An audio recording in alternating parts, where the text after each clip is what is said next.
It is a white T-shirt Monday for those of you watching on YouTube. If you're just checking us out via podcast, that's quite all right. Damichael Yup, Cole and in I my are going to white tee. have Yup, the in my energy white tee. on this Monday edition of the show. We're continuing our thoughts on the schedule. Ja Morant being in the news once again regarding Ja Morant's suspension and eventual return. And how are the Grizzlies going to be in a better position than ever before to perhaps win some regular season, end of season awards? All that and more. Let's lock in on this edition of Locked On Grizzlies. You are Locked On Grizzlies, your daily Memphis Grizzlies podcast, part of the Locked On Podcast Network, your team every day.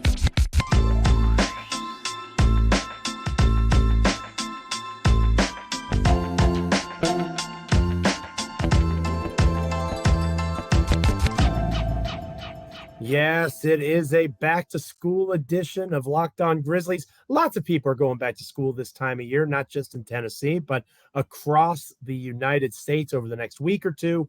If you are one of those poor, sorry souls, you're a teacher, an admin, a student, whatever the case might be, welcome back to school, hopefully on your way to work or to your school building. You are checking out Damichael Cole and I, Ja Mullinax, on Locked On Grizzlies, free and available wherever you get your podcasts. We also, of course, are on YouTube, which if you're watching us right now, you can see our fresh white tees on this White Tee Monday. Not planned either. It's just simpatico. When Damichael and I are matching, you know it's going to be a darn good episode of Locked On Grizzlies. Speaking of this episode of Locked On Grizzlies, it is brought to you by Birddogs, Damichael's favorite pair of shorts. Go to birddogs.com/LockedOnNBA or enter the promo code LockedOnNBA for a free white tech hat with any purchase. You won't want to take your Bird Dogs off, we promise you. Damichael, happy Monday to you. I hope you had a restful weekend, my friend.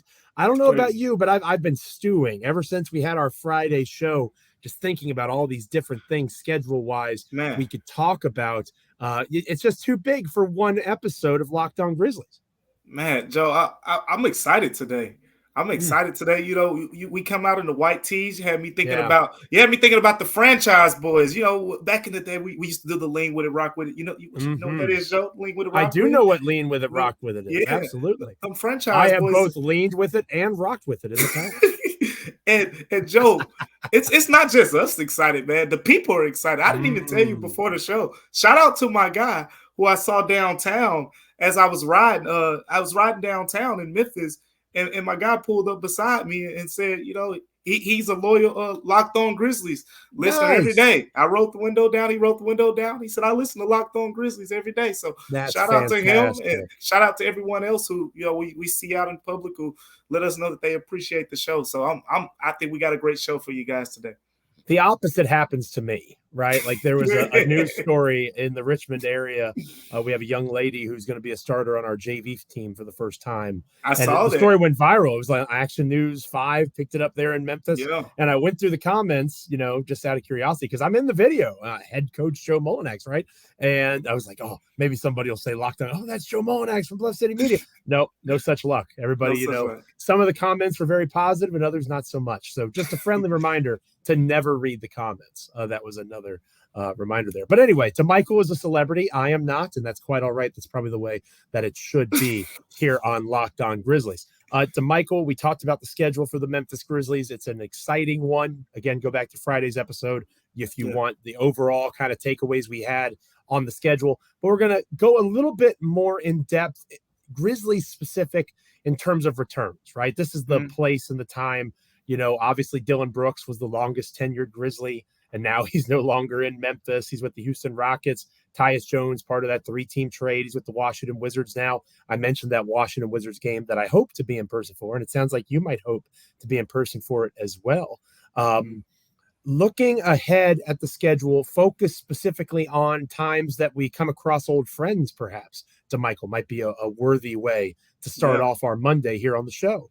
And it's about that time, right? I can't believe we had so much to talk about on the schedule that we skipped over, you know, some of probably the more obvious things out there. Not skipped over them, but, you know, we haven't gotten to them yet. You know, the Dylan Brooks potential run. You just mentioned Tyus. Well, you mentioned DC, and DC just so happens to be the new home of one Tyus Jones. Right. So And not even from just that perspective. There are going to be some other returns too. When Marcus Smart goes back to Boston, the Grizzlies are going to have to, they're going to have to stand up for him. Because those Boston dudes, they're going to try to put it on them. So, yeah, and that is going to be one hell of a hype video. Like, I think we talked about it when the trade happened. Yeah. That was a trade that they were devastated. Even if you want to say that all three teams won, which I truly do believe is the case. I think the Wizards got a good player in Tyus Jones that is going to enable Jordan Poole and Kyle Kuzma to be the best versions of themselves offensively, because Tyus doesn't need to score to be his most effective self, right? We in Memphis got Marcus Smart, who is the spirit animal that the Grizzlies 100% need in terms of competitiveness and tenacity.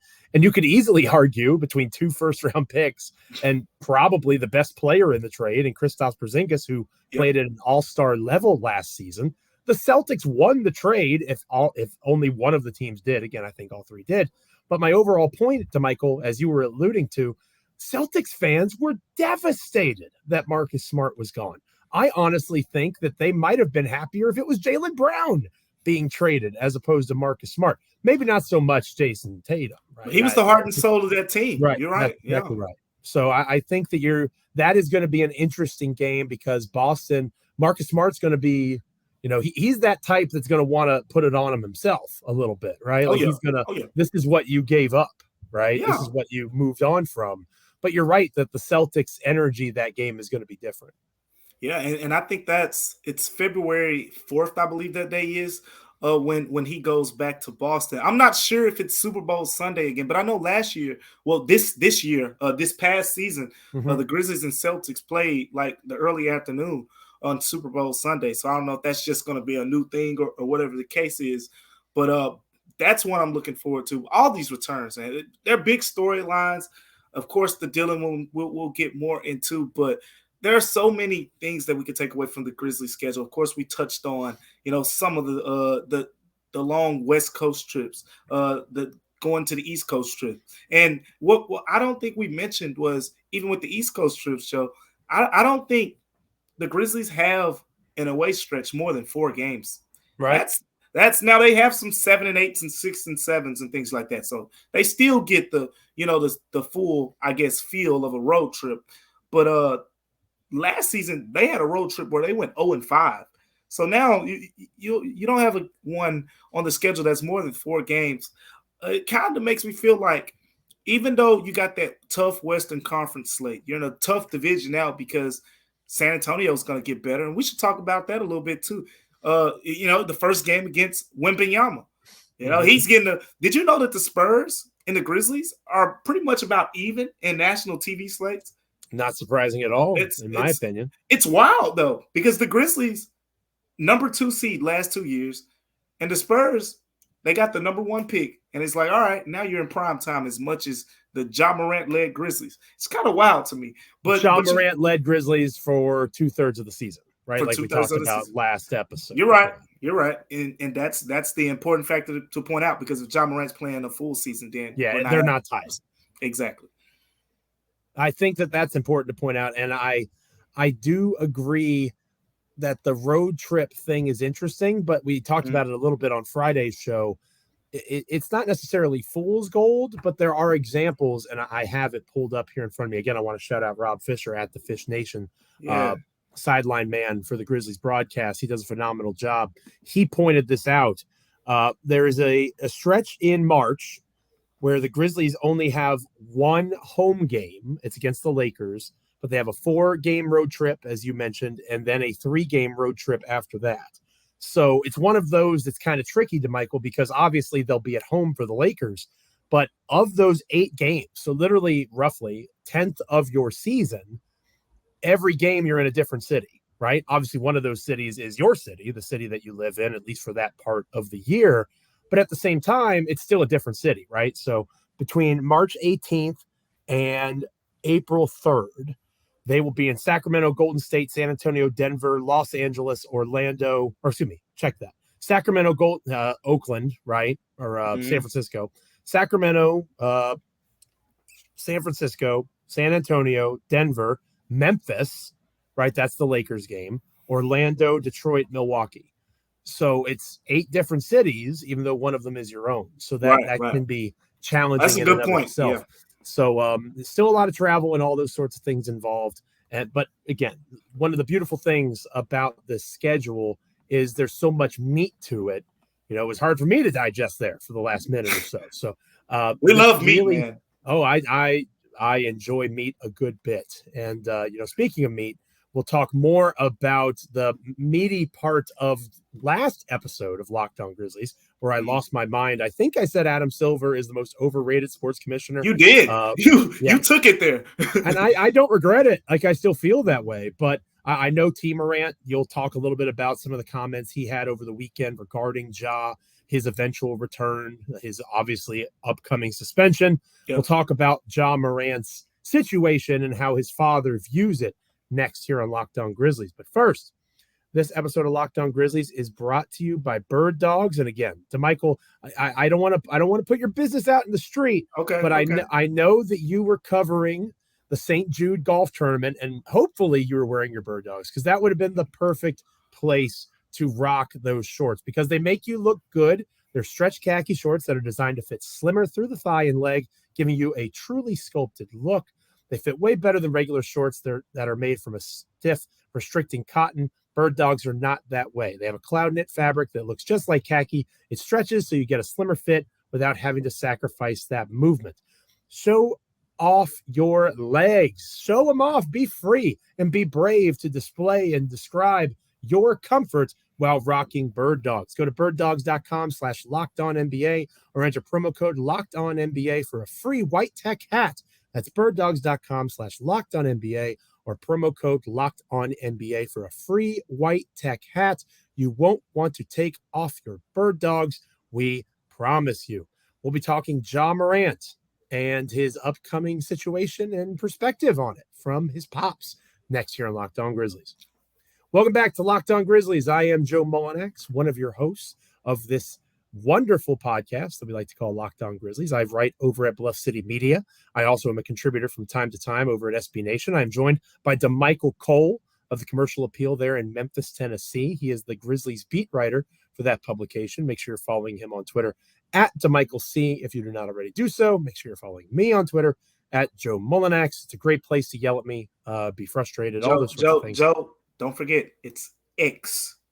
Twitter is the past. I keep saying Twitter. You're right. That's going to be a really hard habit to break. When you have posted, I guess it's called posts now instead of tweets. When you've posted as much as I've posted, that's going to be difficult. Okay, so forgive me, everyone. No, you just Elon Musk is who you should be sending. Oh, don't. I mean, we don't even have the time for what that episode of Locked On Grizzlies would be like. So check out X. And Damichael is on X at Damichael C. I am at Joe Mullinax. We're going to have to update our graphics too. But before we go out too far off on a tangent, speaking of tangents, Ja Morant is a guy who has gotten some flack, I would say unfairly, right? I feel like I've been pretty hard on Ja throughout this entire situation, in my opinion, deservedly so. But somebody that gets a lot of criticism is his father, his family, Ja Morant, because of the crew that's around him, that sort of thing. Why would a dad allow for his son to do some of the things he's doing when in reality, Ja Morant's a grown man, right? Yeah. Obviously that relationship changes as the son becomes a man and isn't a boy anymore.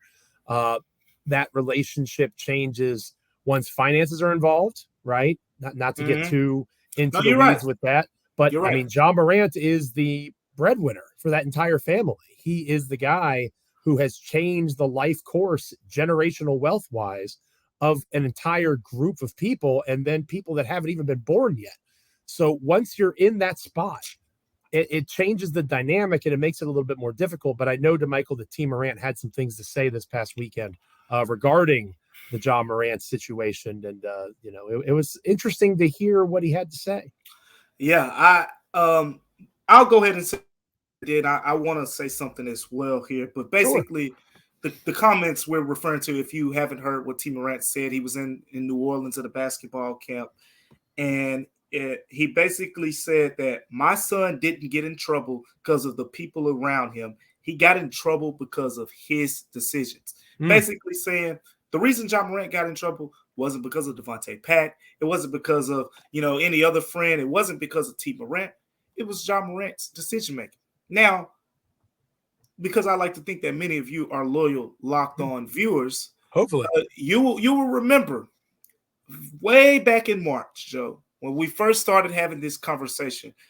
And I said that based on conversations that I was having with people around Ja Morant, what I was being told is it's up to Ja.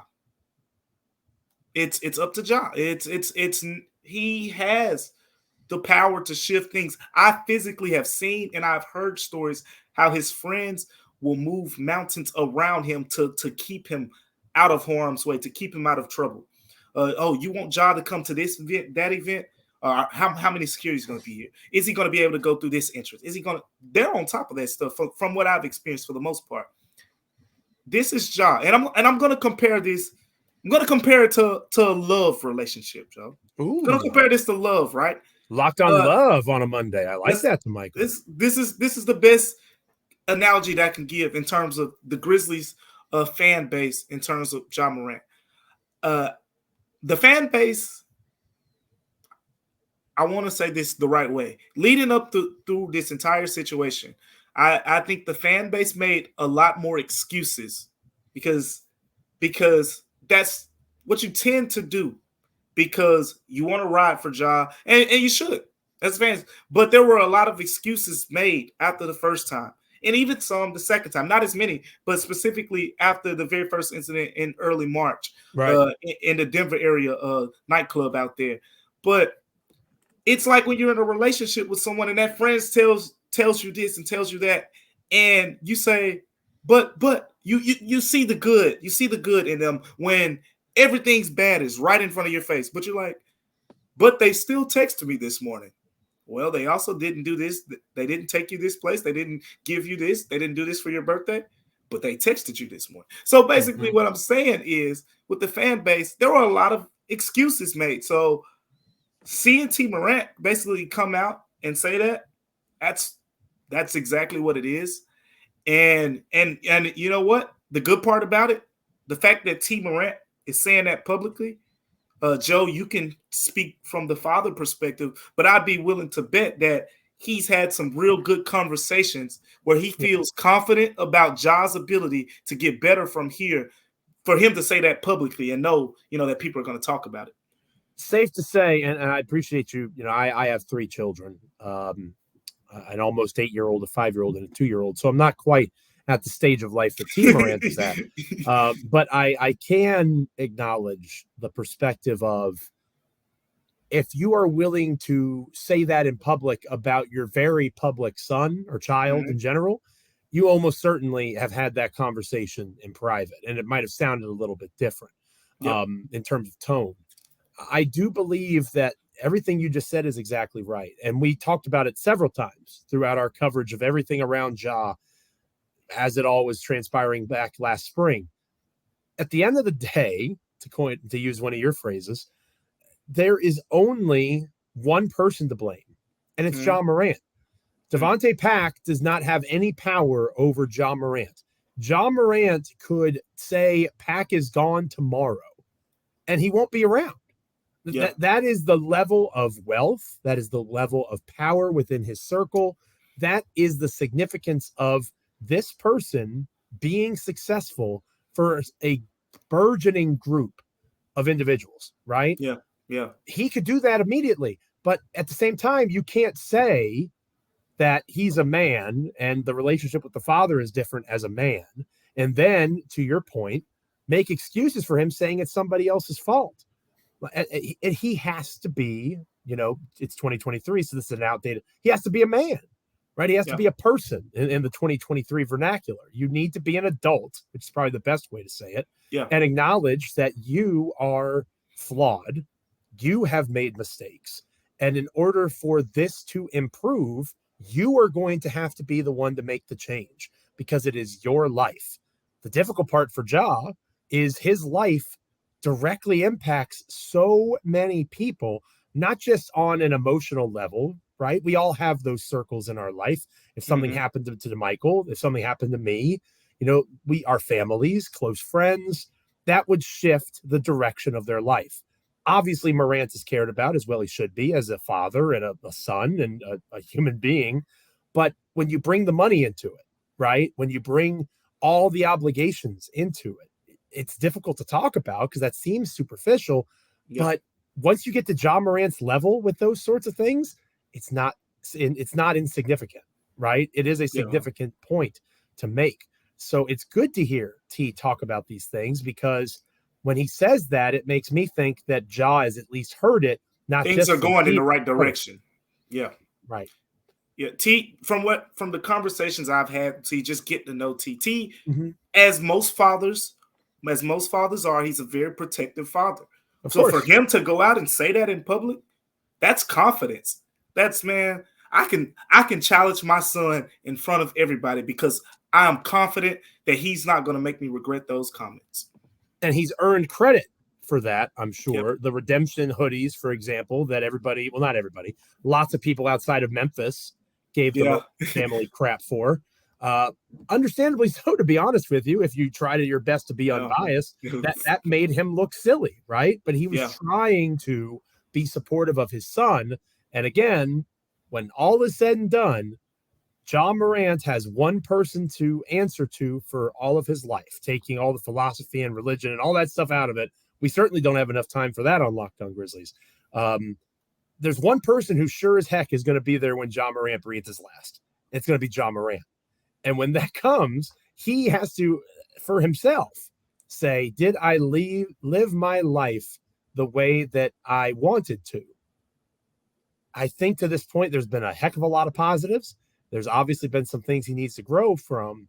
And it sounds like from T's comments that has maybe been made clearer than it was the previous time. We can only hope at this point because, again, the fact that we're here tells us the talk is cheap, right? It has to become a reality through action next. Speaking of action, Damichael, the NBA, I don't know if you noticed this in the schedule, getting back to the schedule, that's what we'll talk about here as we close out our Monday edition of the show. I think the NBA, and others have talked about this too, it's not like I'm Sherlock Holmes or anything, they've taken some action with the schedule that perhaps will allow teams like the Grizzlies to be a little bit more lenient with their way of load management. We're going to talk about that next here on Locked On Grizzlies. Stay with us.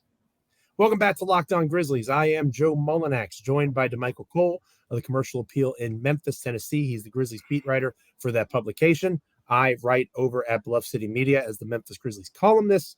I also dabble over at SB Nation. Between the two of us, you have a ton of experience covering the Memphis Grizzlies. Hopefully you will continue to make Locked On Grizzlies a stop of yours on your NBA and Memphis Grizzlies content journey. We've been talking returns of Dylan Brooks. That'll be a fun game, right? We've been talking returns of Ja Morant and T. Morant's views of the Ja situation, which were refreshing to hear, to be honest with you. Hopefully that is how Ja perceives it as well. Now, like I said, I'm not going to claim that I'm a genius, at least not about this, Damichael, because I know other people on Twitter, or darn it, on X and there it is, have noted this. Yeah. But as I was looking at the schedule, and again, shout out to Rob Fisher at the Fish Nation, I noticed, partner, that obviously going through the awards stuff, I think the benchmark is 65 games, right? A player has to play 65 games starting this season in order to qualify for end-of-season awards. One of the teams that, in my opinion, was going to be most dramatically impacted by that was the Memphis Grizzlies because of how they manage injuries, how they manage minutes. I've been on several shows. I know you've talked about this as well. People point at the minutes that Jaren played and say, all the foul trouble he got in. Well, that tells me they didn't watch a lot of Grizzlies basketball, right? Because it seemed pretty clear that there was a 30-minute cap on what Jaren Jackson Jr. was able to play, even when he wasn't in foul trouble. It was around 30 to 31 minutes a game. So obviously there was foul trouble. I'm not trying to say there wasn't, but there were other reasons for the limited run. So Jaren, if that 65-game cap had been in play, or floor, I should say, had been in play the previous season, this past year, he wouldn't have won Defensive Player of the Year. He wouldn't have been eligible. No. But looking at the schedule, taking a glance at some of these back-to-backs when the Grizzlies would notoriously rest guys, load management, scheduled rest, that sort of thing. And again, this is true of other teams' schedules as well. More and more of these back-to-backs are home and homes. Like, for example, in February, when the Grizzlies have a February 1st, February 2nd back-to-back, it's Cleveland and Golden State. Those are obviously two difficult games, but they're both at FedEx Forum. That will be helpful, of course. Same thing with February 14th, Valentine's Day, and February 15th, Houston and Milwaukee, two potentially difficult games, especially the Milwaukee part, both at FedEx Forum. So the Grizzlies, they will play sometimes where it is a back-to-back where they're having to travel, but the travel is even condensed, like at Oklahoma City and then at New Orleans, that Ja Morant return game. That is the second night of a back-to-back, but it's from OKC to New Orleans, which is what, an hour flight? Yeah, maybe an hour skipping and a half a hop, flight? yeah. Right. So I wanted to make the point to you, Damichael, because, again, for those that maybe are listening to Locked On Grizzlies for the first time, I have just been covering the Grizzlies as a blogger, podcaster, whatever, for 10 years now, right? So I've been around doing this a while. You can go back to when they were playing 3 games in a row, right? Sure, right. Yes, I sure can. I've been writing game recaps for all 3 of them. So yes, I'm saying that because I think I've earned my stripes to be in a seat close to yours. But you are the beat writer for the Memphis Grizzlies for the Commercial Appeal, one of the longest standing media outlets there in Memphis, Tennessee. So I'm giving you your flowers and acknowledging that you travel with the team on several trips. You know far better than me. Mm-hmm. How significant is that? So if the Grizzlies say, okay, yeah, we got back-to-backs coming up, but they're both here at home, are they more likely now to, and again, they still may be themselves because they are themselves when it comes to injuries and load management, but maybe even beyond Memphis, does this make it more likely for NBA teams to let guys play more because the nature of the schedule that was most challenging in the past seems to have been eased, at least in terms of travel? Yeah, I think it's a team by team, case, because it's a medical staff by medical staff case, where I think a team like the Clippers last season, that's a good example. They were the oldest team in the NBA last season. So a home back-to-back for the Clippers, Kawhi probably still going to miss one of those games or play limited minutes in one of those games. Where in Memphis, a home back-to-back, those guys are probably still going to take the floor. But there have been instances, you remember the key buzz injury word last season was soreness. Those things pop up because the Grizzlies pride themselves on depth. And if you look at the roster this season, the Grizzlies will be very deep. So I do not think it'll be surprising when the Grizzlies have certain back-to-backs and they say, oh, who's the weaker of those two teams? Jaren Jackson Jr., knee soreness. Santi gets a start, comes in, scores 18 points. They beat that Houston-Milwaukee one that we were just talking about. Exactly. That might be a great example. That's a really good example right there. So I think the Grizzlies will be smart from that perspective, where if guys have nicks and bruises, say, okay, this will be a good time to go ahead and get either a lesser role or just, hey, miss one game due to knee soreness or elbow soreness or whatever the case may be. I still think the Grizzlies are going to prioritize that, but the 65 game threshold is going to matter, especially a guy like Desmond Bane, who could break into the All-NBA conversation this year or, award conversations this year. Jaren Jackson Jr. is going for 3 consecutive first-team All-Defensive nominations. It's going to be important.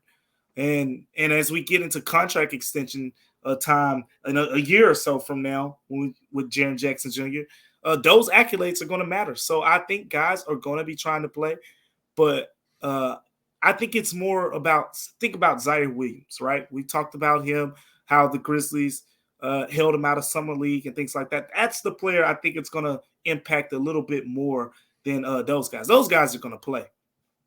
And I also think I agree with you. I think that one of the aspects with Jaren in particular, Ja Morant's under contract the next 5 years, right? Desmond Bane under contract the next 6 years, basically, including the last year of his rookie contract. Here, Jaren's just 2 more years. Mm-hmm. And while we can all assume that the Grizzlies are going to prioritize re-signing Jaren Jackson Jr., this is a business at the end of the day. And these guys are within their rights, understandably so. They should do this. They have a finite amount of time to make as much money as possible, right? Mm-hmm. So for Jaren, being named three times in a row, first team all defense is very significant. What if Jaren, and I think this is unlikely, what if Jaren is a back-to-back defensive player of the year? Now you're going into Rudy Gobert stratosphere.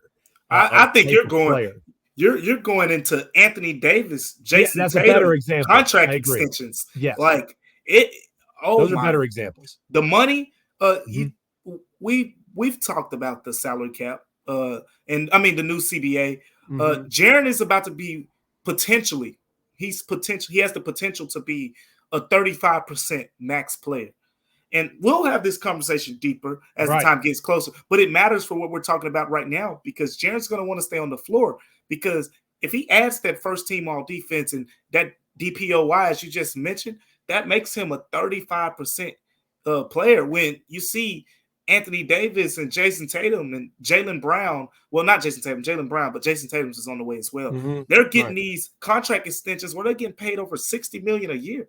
Like, he will be in that conversation if he continues to stack those accolades. And in order to get those accolades, he'll have to play on those back-to-backs.